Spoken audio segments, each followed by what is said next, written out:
Hey, what's going on, everybody? Welcome back to Football Therapy with me, your host Jan. I hope you lot are all doing well today. Welcome to a Chelsea news video. I'm going to be talking about a couple of things today. Chelsea are apparently front runners and relatively close to securing the signing of a.cole, an absolute rocket of a centre half from Germany, from Dortmund. This kid is a lightning rod, a physically imposing character, and Chelsea could potentially sign this kid for next to nothing. If this signing could indeed be secured, it would be more smart business from Chelsea Football Club in securing the next generation of elite footballers with some superb youth scouting. So I'll tell you a little bit more about this kid in just a moment, but it's looking very positive indeed. Also, I want to talk about Ampadu. He's recently spoken of his frustrations of being out in Germany on loan at RB Leipzig, not getting the minutes he'd liked. I kind of want to remind people of some numbers that he can post, and really why Chelsea fans should not forget him,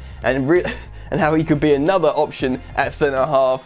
That really kind of is a semi-problem position for Chelsea Football Club. I'll give you some numbers on that too, which is positive. Right, I'm about to crack open the good gear, but I want to remind you guys to subscribe if you've not yet done so. The majority of my viewership are not subscribed. They come back and watch the videos. So hey man, do us a favor, hit the subscribe button, hit the like button, the bell notifications icon, all that lark. Alright, I've got the housekeeping out of the way. Let's get into the good gear. 16-year-old German international a.cole plays for Dortmund, only got 1 year left on his contract. A few clubs are looking at him very closely indeed. Main two notable big clubs are Manchester City and Chelsea Football Club.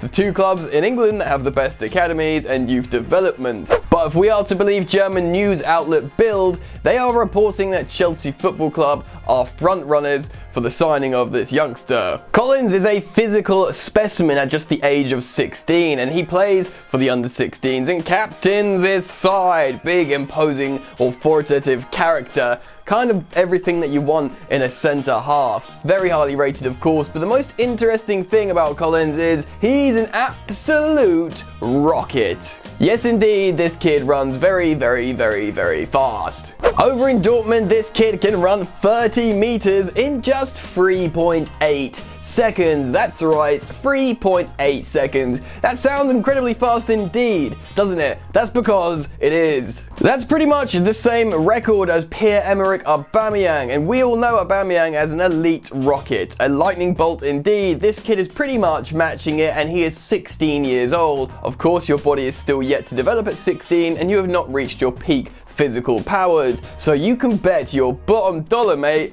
he's going to get faster than Aubameyang. Wow. Of course, he's a centre-back, so he's not going to be running in behind to chase some balls, but, you know, one of the most important things in English football, or just elite European football at the moment, is recovery pace. Of course, we've got Fikayo Tomori, he's got amazing recovery pace. Sure, he might need to tweak and develop certain other parts of his games.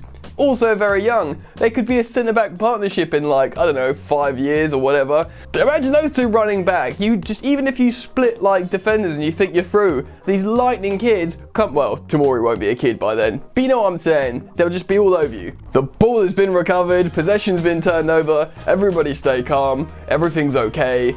It's not like it used to be at Chelsea when the ball goes over the top or through and we're just done for. So really an incredibly exciting prospect. Chelsea are making moves in the transfer market in terms of signing youngsters. They want to make sure the next gens are an absolute beast of a force. And it makes sense. The market at the moment is so unpredictable, the transfer market. If it's not players' prices getting inflated to just ridiculous sums, it's just uncertainty in a world health crisis. Do you know what I mean? So it makes a lot of sense to sign this sort of generation on the brink that really could be in the first team within even a couple of years, develop them into something special, and then you've got a whole ready-made generation ready to go.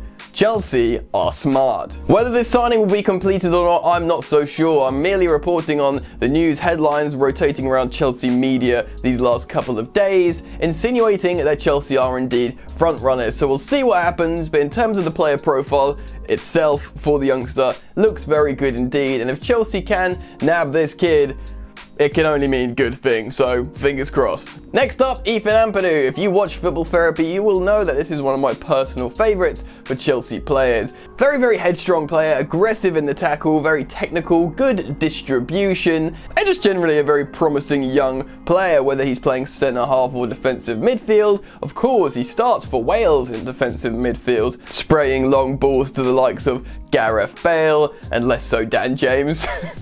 And for Chelsea, he's played all sorts of positions. He's played defensive midfield, he's played centre-half, he's played right wing-back or right-back for Sarri. I think I watched him once at the Bridge. He's played all over the place. Now, we all know the story. He went over to RB Leipzig, to Germany in the Bundesliga, to what we all thought was an excellent and exciting loan, to a club that plays good attacking football, to a club synonymous with playing youngsters, to a club who had recently appointed exciting new young attacking coach Julian Nagelsmann, who plays youngsters. It's all gone a bit wrong. He hasn't really played, and he's basically come out and said that.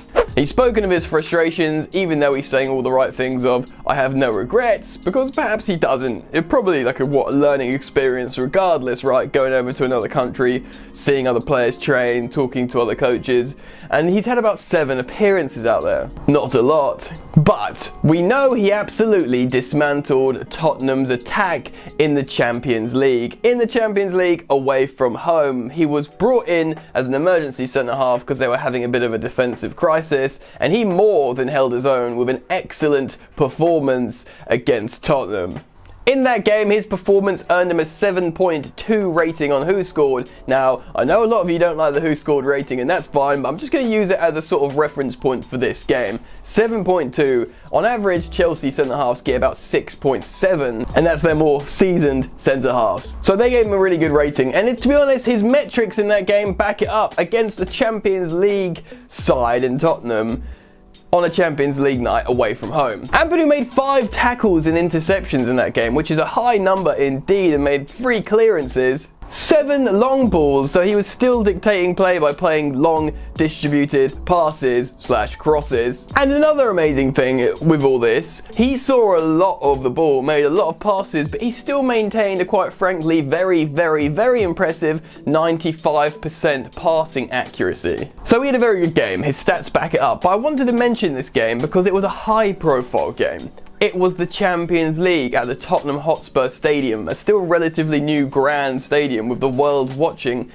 coverage everywhere. No one knew what happened to Ampadu, and suddenly he's starting in the Champions League in a massive game. And you know what? He stepped up to the plate, held his chest out, and performed incredibly. And that's the kind of thing Chelsea are looking for their first team. People speculate all they want, but to be honest, man, I really want to see Ampadu in and around Chelsea's first team next season. He'll certainly get more minutes than he did away in Leipzig. Frank Lampard's already commented on Ampadu, how he really, really likes him and wanted to work with him. I think Lamps will be equally frustrated with Ampadu's playtime over in Germany, so I think he will consider bringing him back to play him, hopefully, in the Chelsea first team, knowing that he can play him as a DM or a centre-half and pretty much rely on him. Certainly, if Frank Lampard wants to play another back 3 system against different opposition, he can basically be sure that Ampadu is pretty much the perfect candidate to sit in the middle of that back 3 in the David Luiz / Christensen role.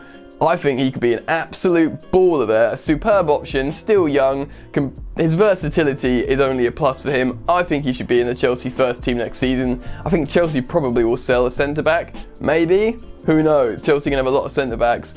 I think Ampadu can offer something to Chelsea next season. Anyway, what do you guys think? Get down in the comment section below. Let me know what you think of Collins, the young centre-half. Do you think he could be a big part of Chelsea's future? And let me know your thoughts on Ampadu as well, man. That's important. I want to hear everyone's thoughts on that as well, because I really, really back him.